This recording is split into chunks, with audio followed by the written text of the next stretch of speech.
ठीक आहे. चला, आई व मुलगा यांच्या आजच्या वयाचे गुणोत्तर 10:3 आहे. आजचे गुणोत्तर किती आहे? 10:3. आणि 9 वर्षानंतर त्यांच्या वयाचे गुणोत्तर किती आहे? 7:3 होईल. तर मुलाचे आजचं वय किती? बघा, वयवारीची मांडणी करताना सेंटरला आत लिहायचं, उजव्या हातावर नंतर लिहायचं, डाव्या हातावर पूर्वी लिहायचं. ठीक आहे, जे दिले ते मांडून घ्या. आजचं गुणोत्तर किती आहे? 10:3. इथे लिहायचं 10, त्याच्या खाली 3, 10:3. 9 वर्षानंतर. ठीक आहे. चला, 9 वर्षानंतरचं गुणोत्तर किती आहे?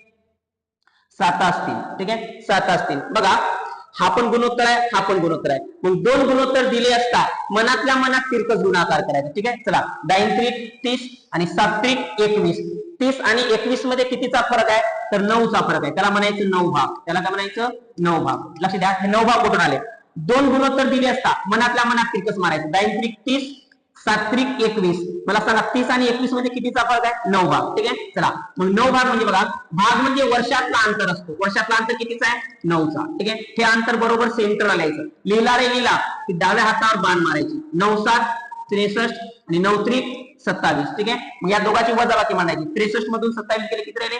36. मग हे भाग तोडायचा. 9×1 = 9, 9×4 = 36. तर सांगा एक भाग किती झाले?